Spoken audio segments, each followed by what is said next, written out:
Bienvenue dans Évaluons pour évoluer ensemble, une série de podcasts qui vous propose de repenser l'évaluation des actions associatives. Les 10 épisodes vous plongeront dans une expérience originale. À la demande du Fonds de coopération de la jeunesse et de l'éducation populaire, des chercheurs, des associations de jeunesse et d'éducation populaire et des financeurs ont travaillé ensemble pour répondre à une question centrale: comment co-construire l'évaluation des actions associatives? À chaque épisode, ils partagent avec vous les réflexions et découvertes qui ont émaillé cette aventure commune.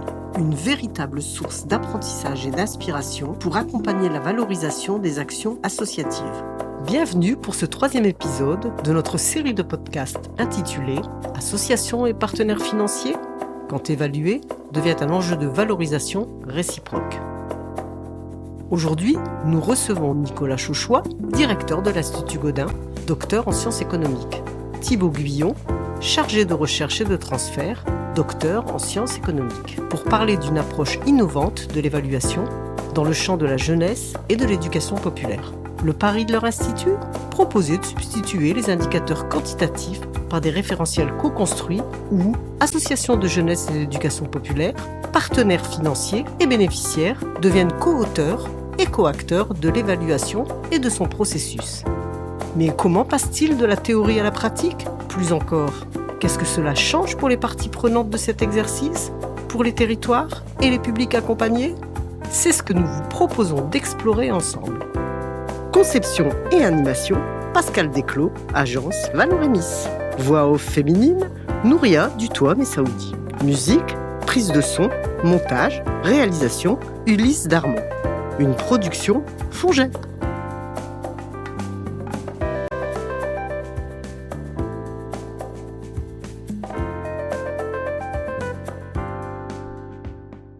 La mesure d'impact, c'est le Graal, pour savoir exactement ce qui a changé grâce à une action associative. Mais n'est-ce pas là une illusion coûteuse à bien des égards ? Si on prend la mesure d'impact social, je pense qu'on n'ira pas jusqu'à dire que c'est une illusion. Ce qu'on dirait premièrement, c'est que c'est une méthode scientifique. Nicolas Chauchois. C'est une méthode scientifique qui permet de répondre à la question « qu'est-ce qui se serait passé si l'action n'avait pas eu lieu ?» Et cette méthode, c'est la méthode des expérimentations aléatoires. On en a beaucoup entendu parler pendant le Covid parce que c'est une méthode qui est mise en place au niveau de la médecine. C'est la fameuse méthode avec les groupes témoins, avec beaucoup de personnes. Vous faites 2 ou plusieurs groupes, vous appliquez une solution, un traitement, quelque chose à un groupe et pas à un autre. Pour simplifier, le nombre de personnes fait que les dispositions individuelles vont être neutralisées. Et avec du temps, c'est une méthode qui, dans ce champ, peut permettre d'avoir l'impact, c'est-à-dire l'effet de quelque chose ou d'une action imputable indépendamment de tout ce qui s'est passé par ailleurs. La critique, si critique elle est, que l'on a fait, c'est plutôt, dans ces 15 dernières années, l'importation en quelque sorte de cette méthode dans le champ de l'économie sociale et solidaire et associatif. La critique, elle se situe plutôt là. Pour remonter même un poil en amont, peut-être même avant d'être une méthode, c'est en fait un petit peu l'idéal de toute évaluation de pouvoir dire effectivement qu'est-ce que ça a changé, de dire de manière certaine et assez exhaustive quels sont les effets, qu'est-ce que ça a produit. Thibaut Guyon. Donc ça, c'est toujours été un peu l'idée de l'évaluation, au fond. Enfin, c'est un peu ce après quoi court l'évaluation en général. Et seulement, effectivement, il y a eu cette méthode des expérimentations aléatoires qui a rendu cette idée que désormais c'était possible, que désormais on savait le faire. En fait, on était en capacité de le faire. Ce après quoi on tentait de le faire, mais voilà, on n'y arrivait pas. C'est toujours imparfait, etc., etc.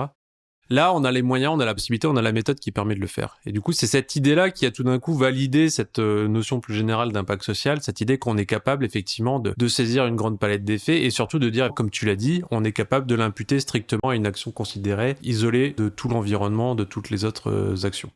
Et du coup, ce qui nous paraît être une illusion, effectivement, c'est pas tant la méthode en elle-même, même si on voit que cette méthode des expérimentations aléatoires, elle est difficile à mettre en œuvre, elle demande énormément de moyens, elle est très complexe. C'est une méthode qui s'applique à un petit nombre de projets sur lesquels il faut mettre beaucoup de moyens. Et du coup, l'illusion, c'est de s'imaginer que à partir de cette méthode-là, on est capable de déterminer l'impact social de n'importe quel type de projet. Et c'est cette illusion-là que nous, sur lequel on s'oppose, ou en tout cas on essaye de combattre, c'est-à-dire de croire qu'on est capable de faire, de tenir cette promesse d'évaluer l'impact social de projets. L'acte 1, c'était comme on vient un peu de le synthétiser, c'est-à-dire de comprendre ce que c'est. Puis progressivement, en fait, on a construit des éléments de critique. Il y en a un premier, Thibaut vient d'en parler indirectement, c'est le coût. Le coût des projets sur lesquels on travaille, que ce soit dans le champ de l'économie sociale et solidaire ou si on veut appeler un champ associatif plus ou moins gestionnaire avec plus ou moins de salariés, de bénévoles, d'utilité sociale. On ne travaille pas fréquemment sur des projets qui ont des coûts exorbitants ou qui ont des coûts très élevés. Et c'est là la première critique, c'est qu'en fait, cette méthode-là, pour qu'elle soit bien faite, elle coûte cher. Jamais on va payer le coût d'une évaluation, le prix d'un projet, ou plus cher encore que le budget du projet, en fait. Ça c'est un des premiers éléments de critique. La mesure d'impact, simple pour évaluer l'efficacité d'un vaccin. Mais en est-il de même pour les actions d'éducation populaire ? L'impact social marche quand il doit répondre à une question simple, en fait. Est-ce que ça fonctionne et que ça fonctionne pas? Voilà, c'est les expérimentations aléatoires. Elles marchent très bien pour l'effet d'une molécule de médicament dans le domaine médical. Ça marche, voilà, est-ce que tel type d'intervention fonctionne ou pas? Voilà, c'est sur des choses qui sont des projets qui doivent être simples, avec une action simple, des intrants bien déterminés, une population bien figée, et sur un temps relativement court, parce que voilà, il faut que ce soit un petit peu un effet de tunnel. Donc dès lors qu'on est sur des notions qui sont déjà complexes à définir, comment on les opérationnalise, comment on les saisit. On voit que ça devient très très complexe et peu propice finalement à ce type de méthodologie, à ce type d'évaluation. Une deuxième complexité que pose la mesure de l'impact social, c'est qu'elle exige du collectif. Or, la méthode exige, elle, de l'isolement. N'est-ce pas là une difficulté méthodologique indépassable ? Et ça amène sur une deuxième critique finalement assez simple. C'est d'avoir dans des projets une certaine volonté de partenariat, de collectif, d'effet un peu systémique. Là où, comme Thibaut vient de le dire, l'efficacité de cette méthode, elle advient surtout sur des projets tunnels. Donc des projets au sein desquels, justement, on va éviter, je ne vais pas dire des perturbations extérieures, mais c'est un peu l'idée quand même. Et d'ailleurs, les évaluations d'impact social bien faites stricto sensu, elles reposent sur les expérimentations aléatoires, mais en général, elles sont complétées par tout un ensemble aussi d'enquêtes qualitatives pour expliquer les corrélations, pour expliquer les causalités, pour voir un peu ce que ça a provoqué.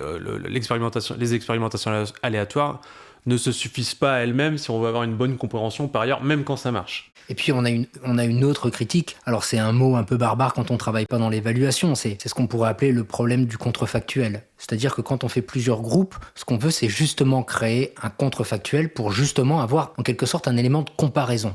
Parce que dans la question « qu'est-ce qui se serait passé si on n'avait pas fait ça ?», ce monde-là, on ne l'a pas. On ne peut pas le revivre, en fait. C'est pas possible. Donc, il faut que l'on crée, en quelque sorte, cette situation. C'est ça aussi l'histoire des groupes. Et les groupes permettent de construire ce contrefactuel.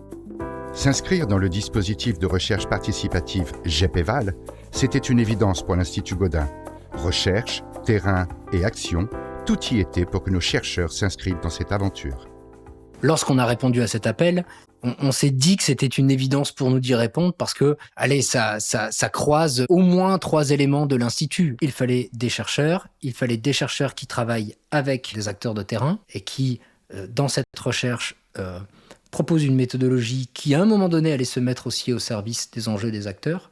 Et puis, dans une logique de recherche-action. Et ça, c'est quelque chose qui nous parlait à l'Institut. 4 étapes clés qualifient la méthode déployée par l'Institut Gaudin. Une enquête exploratoire, la construction d'un référentiel d'évaluation et de valorisation, la traduction de ce même référentiel en démarche d'évaluation et enfin, la capitalisation des enseignements. La première étape, l'enquête exploratoire, est décidément un passage obligé. Ces 4 étapes, on les avait pas forcément déjà formalisées en fait, quand on a répondu à l'appel à projet, mais on avait déjà le parti pris, qui est un peu une marque de fabrique au sein de l'Institut, c'est de passer par l'enquête. C'est pour ça que je vais mettre un peu peut-être l'accent sur cette première étape, celle de l'enquête exploratoire. Parce que c'est vrai qu'on aime bien l'Institut, en fait, passer par une phase d'enquête préalable pour bien mettre à plat, en fait, les enjeux, les attentes, les positions des acteurs. Et c'est ce qui nous intéressait dans l'appel à projet, dans la manière dont a été construit l'appel à projet et qui était demandé, c'est notamment le fait qu'il y ait à la fois les acteurs et les financeurs. Et ça, on trouvait ça absolument passionnant, on trouvait ça extrêmement pertinent. Parce que c'est aussi des configurations que nous, on cherchait à analyser, qu'on a déjà analysées dans des travaux de recherche-action précédents. Comment ils fonctionnent, comment ils dialoguent, qu'est-ce qu'ils attendent les uns et des autres, sur quoi ils s'appuient, qu'est-ce qui est formalisé dans ce dialogue, dans ces attentes partagées ou pas partagées d'ailleurs. Et au fond, on parle de 4 étapes, mais la première étape, c'est vraiment celle dont on est sûr qu'elle se déroulera comme on l'a prévu, comme on a dit qu'on le ferait. Et c'est sur cette base de cette première enquête qu'ensuite, on met de la chair sur ces 3 autres étapes, qu'on les adapte, qu'on les affine, et même, pourquoi pas, qu'on les repense complètement, parce que ce qu'on a trouvé lors de l'enquête exploratoire nous amène à penser qu'il faut faire différemment. Mais c'est surtout qu'en fait, on est prêt systématiquement à réadapter la méthodologie si ce qu'on détecte, les résultats qu'on obtient au départ, nous amènent à penser qu'il faut s'y prendre d'une manière différente. Parce que la réalité est mouvante, il a été nécessaire pour nos chercheurs de réinventer leur méthode de recherche.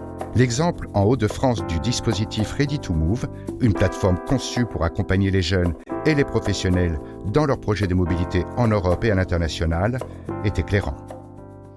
Alors, en ce qui concerne Ready to Move, ce qui est particulièrement intéressant dans ce projet par rapport justement à l'idée d'avoir 4 étapes et une feuille de route, c'est que le projet a complètement changé en l'espace d'1 an. Il s'est complètement transformé. Bon, déjà, il y avait 2 financeurs qui étaient initialement là au début du projet, donc la Dragesse Hauts-de-France et le Conseil régional Hauts-de-France. Et donc, le Conseil régional Hauts-de-France s'est retiré et a arrêté de financer, ce qui était déjà un petit peu dans les tablettes, déjà un petit peu prévu auparavant. Mais néanmoins, ça s'est concrétisé. Donc, il y a eu ça. Il y a des acteurs qui se sont retirés du consortium. Et donc, même l'angle d'analyse initial en termes de méta-organisation, il a un petit peu bougé de ce point de vue-là. Parce que finalement, le CRAGEP, qui est la structure qui coordonne le dispositif Ready to Move, il a pris une place de fait de plus en plus centrale dans le dispositif. Du coup, il y a beaucoup de choses qui ont changé. Le projet s'est même redéfini, parce qu'en plus, du coup, il n'y a plus les mêmes attentes, il n'y a plus les mêmes acteurs. Et du coup, on est en fait presque rentré dans une phase de redéfinition du projet. De la même manière, Ready to Move, c'est un consortium, c'est une plateforme, c'est notamment un site, des différents canaux de communication qui s'adressaient initialement à des professionnels de la mobilité et aux jeunes. Et en cours de route, finalement, le choix a été fait de ne s'adresser qu'aux professionnels de la mobilité. L'enjeu qui s'est posé, c'était pas donc de tenir la feuille de route, mais comment on se réadapte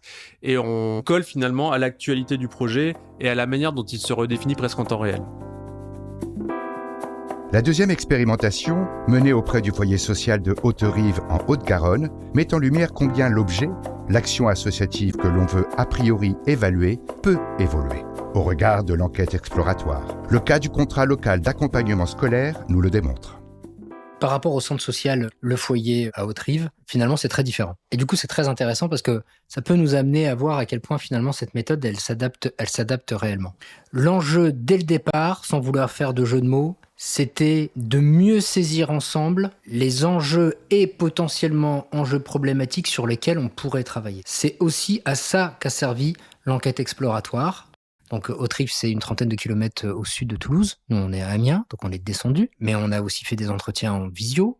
On l'a fait avec des partenaires institutionnels du foyer, notamment la coordinatrice de la communauté de communes du bassin haute-rivain, le président de la CCBA, le maire d'Haute-Rive, et puis des personnes internes aussi au foyer, le président du foyer, la directrice, des membres de l'équipe. Voilà. On a fait une petite quinzaine d'entretiens de mémoire. Et en fait, l'enjeu, c'était d'avoir une bonne représentation qu'on allait se partager sur le foyer, sur ses enjeux et sur ces enjeux aussi problématiques. L'enquête exploratoire, elle a quand même montré un certain nombre de choses. C'est un foyer qui touche ses publics, qui a du public, les locaux sont à bloc, l'équipe est à bloc, multisite. Et c'est véritablement dans les échanges que l'on a eus, notamment avec Marie, la directrice, et puis Aliénor, la coordinatrice de la CCBA, c'est à partir de ces échanges-là, sur cette matière-là, que l'on a convenu que le contrat local d'accompagnement à la scolarité, que l'on va appeler classe, était un bon objet à évaluer.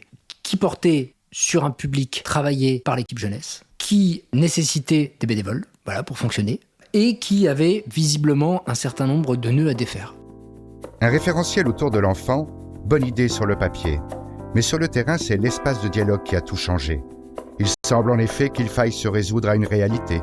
La solution n'est pas uniquement dans la recherche de cet outil, mais bien dans l'échange. Alors effectivement, la deuxième étape, c'est la fameuse construction du référentiel. Et ce qui est intéressant à travers les 2 terrains, donc la plateforme Ready to Move sur la mobilité internationale et donc le CLAS, contrat local d'accompagnement à la scolarité porté par le centre social Foyer d'Haute-Rive, c'est qu'au fond, ça nous a montré que ça pouvait prendre des formes très différentes. D'abord, qu'est-ce que c'est qu'un référentiel ? Je l'ai dit précédemment, en fait, le but de la première étape, c'est de mettre à jour, montrer finalement les attentes des différentes parties prenantes, associations, porteurs de projets, financeurs, partenaires. On met au jour les attentes qui sont des attentes qui sont pas forcément formalisées, qui des fois ne sont même pas dites ou même pas très claires dans l'esprit des gens. Et ça, c'est le premier travail d'enquête, c'est-à-dire de faire parler pour savoir mais qu'est-ce que vous en pensez de ce projet, qu'est-ce que vous en attendez, pourquoi vous le faites, pourquoi vous le soutenez, pourquoi vous le financez, pourquoi vous y participez. De comprendre au fond ce que chacun y trouve, ce qu'il en attend. Et une fois qu'on a mis ça au jour, on voit finalement comment tout ça fait système, comment elles se traduisent les unes par rapport aux autres, comment elles peuvent générer aussi des incompréhensions, peut-être des décalages, voire même potentiellement des conflits. Et sur cette base-là qu'on se dit, ok, ces attentes, est-ce qu'elles convergent? Est-ce qu'elles peuvent s'articuler? Est-ce qu'elles peuvent se traduire? Ou est-ce que malgré tout, voilà, elles peuvent coexister? Ou est-ce qu'elles créent des blocages? Voilà, donc de travailler ces attentes jusqu'à potentiellement, effectivement, les formaliser dans ce qu'on a appelé un référentiel ou aussi qu'on a appelé une convention de valorisation. Quelles sont les attentes partagées entre ces différents acteurs, porteurs de projets, associations, financeurs? Qu'est-ce qui les rassemble? Et est-ce que c'est possible de les formaliser et comment? Et finalement, ce dont on se rend compte, mais ce dont on se doutait déjà un petit peu, mais c'est qu'au fond, précisément, ça passe pas forcément par la formalisation. Je pense que c'est pas une garantie, c'est pas une condition en fait de la réussite. Le class porté par le foyer, le centre social Foyer d'Hauterive, c'est un très bon exemple pour ça. La première idée qu'on a eue après les ateliers que nous avons organisés avec les salariés du centre social et avec les bénévoles qui s'occupent tous deux du class ensemble sur quatre sites, 4 écoles. La première idée qu'on a eue à l'issue de ces ateliers, c'est de se dire on va faire un référentiel, donc quelque chose de formalisé, autour de l'enfant. Au fond, l'enfant, c'est ce qui réunit tout le monde. C'est là aussi où chacun a des attentes, aussi bien le foyer, les écoles qui participent, la communauté de communes qui finance le dispositif. Donc c'est autour de l'enfant que ça doit se construire.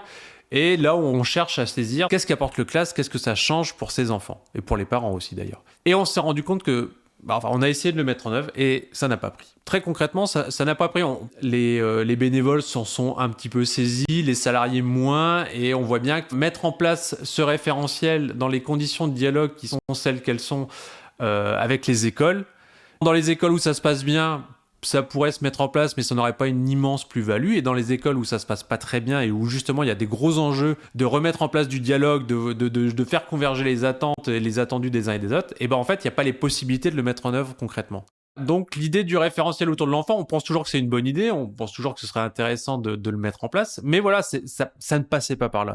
Et du coup, il y a besoin de recréer ces espaces de dialogue. Et en fait, en faisant les ateliers, ce dont on s'est rendu compte, c'est qu'il y avait un besoin d'espace pour discuter, particulièrement pour les bénévoles, de discuter entre elles, de dire ce qui allait, de dire ce qui n'allait pas. Et en fait, en mettant en place ces ateliers, en fait, le dialogue s'est créé et il y a une dynamique qui a émergé. D'abord au sein des bénévoles et finalement, ça a été repris au sein du foyer. La coordinatrice s'est intégrée aussi à cet espace et du coup, il y a une vraie dynamique entre les bénévoles qui s'est recréée avec aussi cette idée de recréer un espace de dialogue, de créer plus d'occasions pour parler et parler également de ce qui va, bien sûr, parce qu'il y a le class, c'est aussi, voilà, c'est quelque chose de... Il y a plein de belles histoires, ça crée plein de choses positives, mais c'est aussi, parfois, dans certaines conditions, un espace où c'est compliqué, où c'est difficile, les enfants sont pas faciles, il n'y a pas les conditions nécessaires pour bien le faire au sein de certaines écoles. Et du coup, il y a des difficultés et il faut un espace pour pouvoir les dire et aussi pour justement solliciter, interpeller, discuter avec les parties prenantes concernées pour remettre à plat les choses et dire qu'est-ce qu'on peut faire ensemble pour que ça se passe bien, parce que là, ça ne se passe pas bien. C'est là où finalement le dialogue peut se renouer et c'est pas par un outil, parce que l'outil, à l'heure actuelle, il n'y a pas les conditions pour qu'il soit utilisé, exploité et il n'a pas encore sa place en fait. Au foyer social d'Hauterive, le référentiel d'évaluation et de valorisation du dispositif CLASS ne viendra pas des chercheurs. Il naîtra du dialogue entre les professionnels, les bénévoles du centre social, les écoles et la communauté de communes. En remettant ce dispositif au cœur de leurs échanges, ils ont tenté de recréer les conditions pour que leurs attentes soient enfin partagées. C'est d'autant plus important qu'au fond, pour Hauterive, l'espoir que j'ai, c'est que justement, c'est en réactivant ces espaces, et notamment l'espace interinstitutionnel entre le centre social, les écoles, la communauté de communes, c'est ici que va se générer, entre guillemets, le référentiel, mais ils vont le générer eux-mêmes, en fait, dans le dialogue.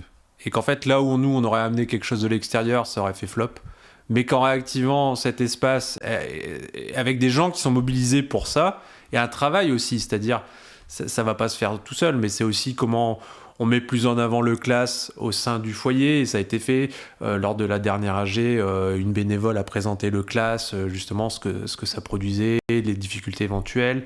L'idée, c'est pourquoi pas de faire un article dans la Gazette pour interpeller les élus aussi, la Gazette municipale. Donc tout ce travail de revisibilisation, de mise en avant du classe fait que finalement, ça redevient sur le devant de la scène. On en fait une actualité dans le microcosme autrivin. Du coup, on voit de quel objet on parle, il y a un espace de dialogue qui se crée, et c'est là que peuvent se redire les attentes des uns et des autres par rapport à ce dispositif. Et si le vrai défi était la chaîne relationnelle entre tous les acteurs? Car entre ceux qui agissent et ceux qui financent, il y aurait des maillons invisibles et pourtant essentiels. L'exemple du foyer social d'Hauterive le confirme. Dans cette aventure autour du classe, on s'est quand même rendu compte que ces espaces de valorisation, ils existent. Et ils existent à différents endroits. Quand on était en plein échange en atelier bénévole, il y a une bénévole qui, c'était l'année dernière, on arrivait à la fin du classe, et elle nous dit, regardez, ils ont un groupe WhatsApp du classe, et au moment où, pendant qu'on travaille, elle dit, je viens déjà de recevoir 2 messages de parents qui nous remercient et qui nous disent à quel point ce qu'on a fait cette année, c'est super. On pourrait se dire, mais c'est la chose la plus simple. Mais peut-être qu'en réalité, les espaces de valorisation les plus importants sont des espaces d'une grande simplicité parfois. Quand le parent ou les parents arrivent et prennent le temps, quelques secondes, quelques minutes d'échange pour savoir ce qui a été fait, etc., c'est aussi à ce moment-là un espace de valorisation. Et puis, durant l'année, ça leur arrive d'organiser, d'inviter des parents, les écoles, etc., pour essayer de montrer aussi ce que l'enfant a fait aux parents durant ce temps-là. Mais tout ça, c'est des espaces aussi de valorisation. Et je pense qu'en fait, on ne peut pas les penser indépendamment de ce qu'est l'objet. Et qu'est-ce que c'est que le classe ? Eh bien, c'est un moment avec des enfants ou des jeunes, avec des salariés et ou des bénévoles, avec autour l'école, des partenaires financiers, mais aussi, évidemment, des parents. C'est ici que ça va se jouer, en fait. Pour prendre un autre angle peut-être qui complète, un des points de difficulté aussi dont on s'est rendu compte, et je reviens sur la question des chaînes relationnelles, notamment entre associations et financeurs, c'est qu'on voit la distance, en fait, la taille de ces chaînes entre les gens qui portent les actions, qui les font directement, la direction avec ses interlocuteurs institutionnels, financeurs, des techniciens qui ont même des N+1, des N+2, des élus, etc., etc. C'est là aussi la difficulté, c'est de voir finalement à quel point cette chaîne est distendue, et que dans certains cas, dès lors qu'on remonte un petit peu la chaîne vers les pouvoirs publics, on se retrouve avec des personnes qui ne connaissent pas les projets ou qui n'en ont pas une vision très lointaine. Et ce qui amène à 2 points, c'est toute la difficulté de pouvoir valoriser tout au long de la chaîne, alors avec cette tension entre valorisation au sens monétaire sonnante et trébuchante et en matière de reconnaissance. Et du coup, ces enjeux aussi l'importance finalement ici des courroies de transmission et justement des techniciens des collectivités, acteurs et pouvoirs publics qui ont ce rôle, qui ont à la fois la vision des projets, qui ont la capacité aussi d'en rendre compte avec dans les bons moments, les bons espaces, avec les bons mots, à des acteurs élus ou autorités hiérarchiques au sein de l'institution publique, voilà, qui en ont une vision très lointaine et finalement très désincarnée à travers 1 ou 2 indicateurs potentiellement, ou même pas d'ailleurs. Et l'enjeu de l'évaluation aussi, et ça renvoie à la question de l'impact social, c'est pas tant d'avoir des chiffres qu'on aura bricolés pour montrer quelque chose, mais c'est aussi d'équiper des gens qui vont à un moment être un peu les porte-parole de ces projets-là, mais aussi porte-parole au sein de leurs institutions, au sein de leurs organisations, avec leur hiérarchie, avec leurs élus, etc., etc. D'où l'enjeu de bien comprendre eux où ils se positionnent, quelles sont leurs attentes à eux, comment aussi ils sont à la fois le réceptacle des attentes de leurs institutions, ils sont en capacité de les mettre en relation, de faire passer ces attentes-là, de mettre en relation ça avec la vie des projets, et du coup voilà, ils ont une place absolument centrale, mais qui est toujours un petit peu invisibilisé en général quand on parle d'évaluation, c'est-à-dire qu'on invisibilise finalement ces gens qui sont des courroies de transmission, des connaisseurs des projets, des porte-parole au sein de leurs organisations. Je pense que c'est un enjeu qui est parfois sous-estimé des associations elles-mêmes. C'est-à-dire l'enjeu d'apporter de la lisibilité et de la visibilité, comme vient de le dire Thibaut, aux techniciens. Pourquoi ? Parce que lui, en interne, lui aussi, il va devoir convaincre. Et il va devoir convaincre sans les associations. Résumons. 2 terrains, 2 objets évalués, 2 approches et un même enjeu. Rendre visible l'invisible. Mais qu'est-ce que cela révèle au fond ? Ce qui est intéressant dans la comparaison justement entre les deux terrains, donc le CLAS porté par le Centre social Foyer d'Hauterive et la plateforme Ready to Move sur la mobilité internationale portée par un consortium et notamment le CRAGEP, c'était le fait que tout a bougé. Le consortium s'est finalement considérablement réduit. Il est même en question à l'heure actuelle que finalement ce soit directement porté par le CRAGEP. Un des deux financeurs est parti. Donc tout le projet a considérablement bougé. Il n'y a plus qu'une cible, c'est les professionnels de la mobilité. Ce qui a fait qu'on a concrètement, dès lors qu'on a passé l'enquête exploratoire, on a eu l'occasion de travailler en collectif, mais finalement on a beaucoup réduit autour de la salariée au sein du CRAGEP qui porte le dispositif, du directeur du CRAGEP et donc de la chargée de mission de la Drages Hauts-de-France. On a quand même réduit beaucoup l'équipe. Le point qui a été extrêmement important pour nous de comprendre et qui nous a débloqué beaucoup de choses pour comprendre par où aussi, qu'est-ce qu'on pouvait faire, comment l'évaluation pouvait porter ses fruits, pas être un exercice vain. C'est toujours un peu, je fais un aparté ici, mais notre grande crainte et tout ce qu'on a vu aussi, c'est pourquoi on a trouvé ça intéressant de bosser sur l'évaluation, c'est à quel point l'exercice, quand il était bien fait, avec des gens qui mettent de l'énergie dedans, les directions associatives, etc., qui travaillent concrètement sur l'évaluation de leur projet, c'est à quel point l'exercice pouvait devenir très vite vain, en fait. À quelque chose de bien fait, mais qui ne trouve pas son public. Parce que ça n'a pas été la première question. Ils se sont intéressés à chercher comment on estime, comment on cherche à mesurer, comment on cherche à quantifier ou à qualifier telle ou telle chose. Le jeu, la configuration, le jeu relationnel dans lequel elle doit s'insérer, finalement, n'a pas été posé. On se retrouve à un exercice évaluatif qui est fait pendant 2, 3 ans, 4 ans. Il mobilise beaucoup d'énergie avec des résultats qui sont très intéressants, mais ils font un peu pchit parce que personne ne s'en saisit et ça ne bouge pas grand-chose dans l'économie relationnelle du projet ou de l'association. Et du coup, là, au sein de la Ready to Move, ça a pris une forme très différente par rapport au centre social, au foyer d'Hauterive.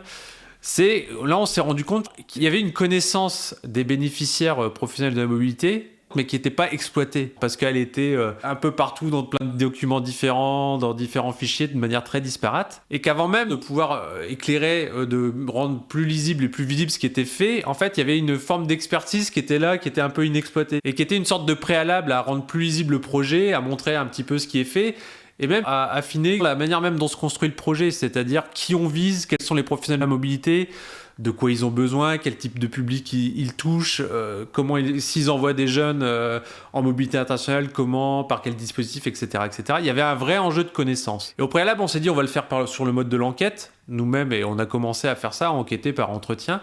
Mais on s'est rendu compte qu'en fait, il y avait déjà toute une masse de connaissances qui était déjà là. Et du coup, l'enjeu qui s'est révélé au fur et à mesure du travail, d'abord par l'enquête exploratoire, mais même en travaillant avec la salariée du CRAGEP et la Drages, c'était de se dire, en fait, il faut exploiter cette masse de données pour consolider l'expertise presque du réseau qu'a de manière non exploitée le CRAGEP et Ready to Move. Et donc, on est en train de construire cette base de données et de faire en sorte qu'elle soit systématiquement mobilisée aussi par la salariée dans ses échanges, dans sa présence dans l'événementiel, dans les formations qui sont menées, c'est-à-dire à chaque fois, qui sont ces professionnels de la mobilité, qu'est-ce qu'ils viennent chercher, quel type de public, etc., etc. Quel est leur rapport à la mobilité internationale, pour déjà avoir cette expérience consolidée qui est exploitée et qui est formalisée au sein de Ready to Move, mais aussi pour rendre plus lisible et visible le projet, c'est-à-dire quelles sont les personnes que l'on touche, où est-ce qu'ils sont situés, quels sont leurs territoires, quel public ils touchent, etc., et quels sont leurs besoins. Et aussi de retrouver une forme de proactivité par rapport du coup à la cible, c'est-à-dire de mieux détecter quels sont les besoins de ces professionnels-là et qu'est-ce qu'on peut essayer de leur apporter sous forme de nouvelles formations, sous forme de communication, de valorisation, etc., etc. Et au fond, l'aspect référentiel de la base de données, on peut se dire quelles sont les attentes qu'on a entre Drages et Ready to Move CRAGEP, c'est qu'un petit bout de l'utilité de la base de données. La base de données, elle peut rayonner sur l'ensemble du projet et pas simplement sur l'aspect évaluation. Et si la clé était la même pour ces deux terrains d'expérimentation ? Sans savoir ensemble ce que l'on attend d'une action, son évaluation, même la plus scientifique, ne permettra pas de combler un vide. Écoutons ce que nos chercheurs nous en disent. Après, il y a aussi je pense qu'il y a une manière simple d'entrer dans la question, celle de la nécessité du langage commun. C'est un peu ce qu'on a dit tout à l'heure. Avant même d'avoir un référentiel, ce qu'il faut, c'est de savoir ce qu'on veut ensemble et ce qu'on attend ensemble. Alors ça peut paraître complètement simple, mais ce dont on se rend compte aussi par ailleurs et sur d'autres projets sur lesquels on travaille, c'est que bien souvent, et on peut même regarder des conventions formelles signées entre associations et financeurs, on n'a pas clairement qu'est-ce qu'on attend et qu'est-ce qu'on veut. Et si dès le départ, on ne sait pas clairement dit, dans cette action-là, qu'est-ce qu'on veut et qu'est-ce qu'on en attend, avec des choses très simples par ailleurs, qui peuvent être qualitatives ou quantitatives, c'est même pas la question. C'est juste de se le dire et de le savoir dès le départ.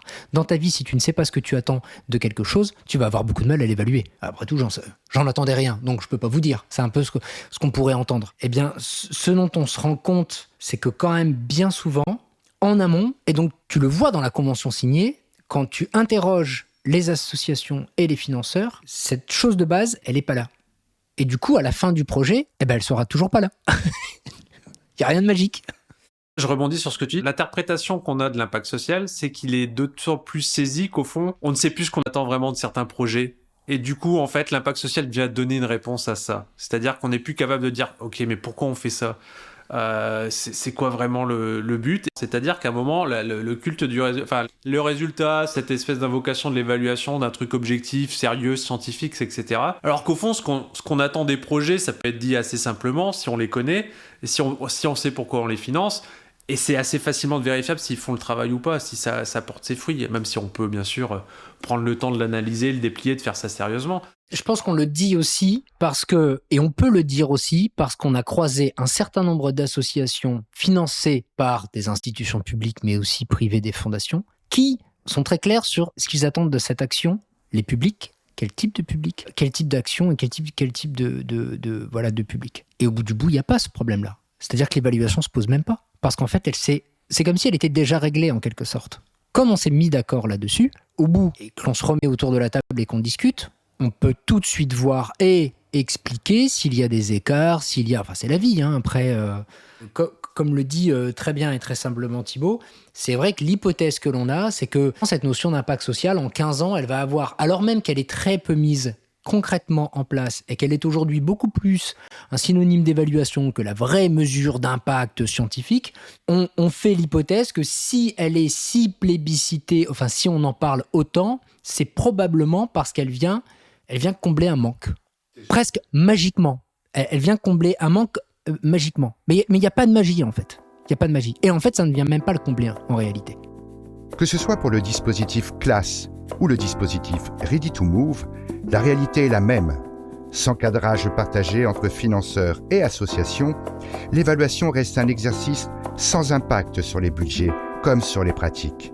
Cela pour obtenir implicitement peut-être plus de financement.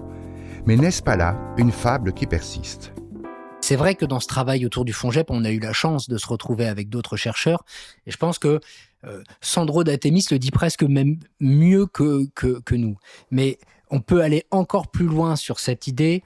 L'impact vient servir à quelque chose. In fine, non, il ne sert pas à ça. C'est que souvent, on peut entendre vous êtes une association, vous avez des projets, vous avez des financeurs, vous voulez d'autres financeurs, mesurez votre impact. Avec cette idée que quand tu auras une belle mesure d'impact, tu auras plus de financement ou tu auras de nouveaux financeurs. Tu vois ?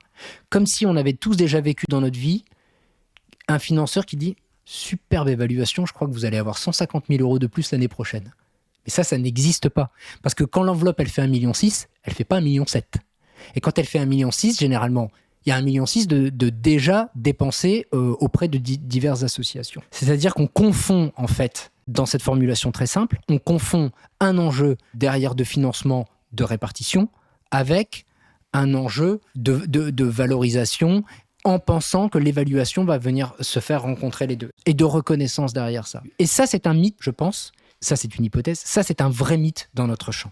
Et qui est pas bon parce qu'il détourne le bon objet de l'évaluation. C'est-à-dire quand c'est un enjeu, quand c'est une solution par rapport à un véritable enjeu, ça peut être du pilotage interne, pourquoi pas, c'est un très bon exemple. Et ça le détourne et on répète quelque chose qui n'est en réalité pas vrai. C'est-à-dire si tu passes par ce type de choses, de l'impact, de la mesure d'impact, de l'évaluation d'impact, tu auras plus de financement. Je ne dis pas que c'est pas possible. Je dis que c'est quasiment jamais arrivé en réalité. Ça renvoie un petit peu à la question du dialogue financier. À un moment, il faut que le cadre de référence sur lequel va s'accrocher, sur lequel va reposer l'évaluation, ça, il faut qu'il soit co-construit. Je pense qu'il doit être nécessairement co-construit si on veut pas qu'encore une fois, l'évaluation soit un exercice assez vain parce que finalement, encore une fois, il ne change rien dans les représentations des uns et des autres ou dans les attentes partagées ou pas partagées des uns et des autres. Ou sinon, il est un simple exercice un peu autopromotionnel ou de mise en récit, de mise en avant. Et par ailleurs, on pourrait attendre de quelqu'un qui paye qu'il attende quelque chose. Presque tout aussi simplement. Ok, on est dans le non marchand, mais il y en a toujours un qui paye. Mais il y a bien une fonction de payeur chez ce financeur. Avec un poste dédié, c'est son travail. On a un collègue à l'Institut, Gauthier Daniel pour pas le citer, qui nous le dit depuis des mois. Qui nous dit ces histoires d'évaluation. Pour moi, le premier point, c'est le financeur. C'est au financeur d'être au clair sur pourquoi il finance et qu'est-ce qu'il en attend. Et ça n'empêche pas, derrière ça, une parole commune et une co-construction des termes de ce que l'on en attend mutuellement. Financeurs, associations, mobilisés. Mais quelle place, quel rôle attribuer aux usagers pour évaluer les actions associatives dont ils sont bénéficiaires ? Dans les deux terrains, que ce soit Ready to Move ou le centre social Le Foyer Hauts-de-Rive, le bénéficiaire, il a été clairement au centre des travaux que l'on a menés. Je vais laisser Thibaut parler pour Ready to Move. Clairement, ça a été une vraie question. Au niveau du classe, où sont les enfants ? Ils sont au centre du travail de référentiel que l'on a essayé de construire. Et derrière ça, en fait, et on s'en est rendu compte sur d'autres projets sur lesquels on travaille, et on revient très souvent dessus à l'Institut, quelles que soient les activités que l'on a, c'est qui sont tes publics ? Qui sont-ils en tant que personnes, caractéristiques, et comment tu les connais ? Parce que si tu ne sais pas qui sont tes publics et comment tu les connais, comment tu vas faire la preuve en lisibilité et visibilité que tu touches bien les publics pour lesquels tu es financé ? Si on reste trop bloqué sur ce dialogue association-financeur, on risque d'être dans quelque chose où finalement le bénéficiaire reste extérieur. Or, le bénéficiaire, finalement, ça va être il doit rester au centre, finalement. Et même quand il est absent, il doit être là, il doit être présent, il doit être au centre. Même s'il est, absent formellement. C'est-à-dire qu'il doit toujours être au centre des débats. Là, c'est ma position actuelle sur le sujet, mais j'ai aussi l'impression qu'au fond, c'est peut-être un dû. Mais parfois, quand j'ai l'impression que ça manque, c'est aussi notre posture de chercheur et d'évaluateur externe. On doit jouer aussi le rôle un petit peu du garant de ça. D'être aussi, non pas le porte-parole, parce qu'on peut pas être porte-parole des enfants, ou on peut pas être porte-parole des professionnels de la mobilité ou de n'importe quel type de bénéficiaire de projets associatifs. Mais il y a un moment, c'est aussi peut-être aussi une éthique du chercheur-évaluateur d'être le garant qu'il reste au centre du dialogue et ça ne devienne pas aussi une construction qui, à un moment, perd le lien, perd le fil et perd le rapport direct aux bénéficiaires. Pourquoi on touche ces personnes-là ? Qu'est-ce qu'on cherche à leur apporter ? Comment on vérifie qu'on leur apporte bien quelque chose ? Et ça, c'est aussi, je pense, c'est l'évaluateur qui doit, à un moment, l'incarner quand il a la sensation que ça disparaît ou que ce n'est pas assez présent. Et notamment aussi à travers ce qu'ils proposent, à travers les protocoles d'enquête, à travers comment on va interroger le bénéficiaire, qu'est-ce qu'on donne comme outil, comme levier pour aller les interroger, pour mieux les comprendre, pour mieux saisir ce dont ils ont besoin, comment ils appréhendent l'action, etc., etc. L'évaluation ne se décrète pas, elle se vit. Et si finalement, la co-évaluation était d'abord synonyme d'un dialogue qui s'installe dans le temps.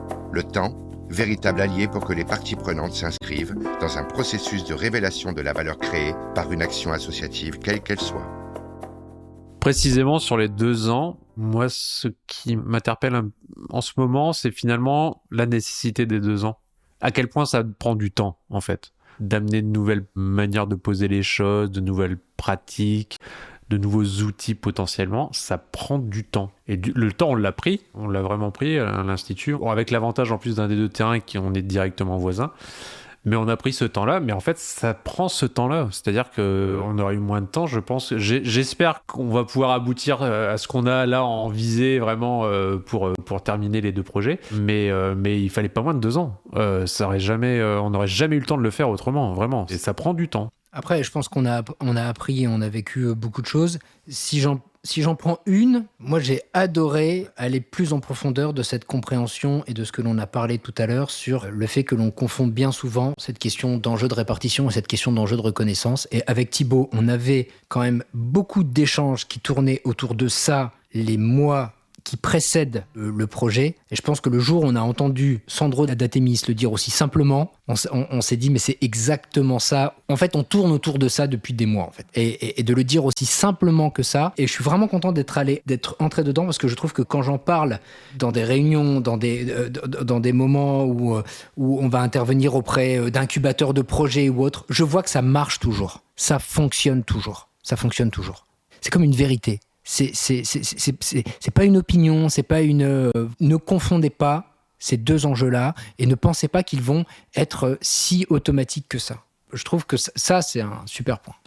En fait, au fond, le référentiel, c'est peut-être le produit final, mais souvent, il n'est pas utile d'aller jusque-là. Mais c'est les étapes précédentes qui sont extrêmement importantes. C'est d'avoir pu construire, encore une fois, cet espace de dialogue. Mais cet espace de dialogue, de voir à quel point aussi il y a des conditions pour qu'il puisse exister. Il y a du travail, il y a de la préparation. Et ce qu'on se disait tout à l'heure, il faut travailler les élus, faut amener des bénévoles pour prendre la parole, dans cette capacité de prendre la parole, de porter la parole pour dire quand ça se passe bien, mais aussi pour poser les problèmes, ce qui est encore plus compliqué. C'est tout ce travail de fond sur, en fait, justement, pouvoir... ce que nous, on essaye de faire et d'aller chercher les attentes, qu'est-ce qui se passe bien, qu'est-ce qui se passe pas bien, les attentes contrariées, etc., etc.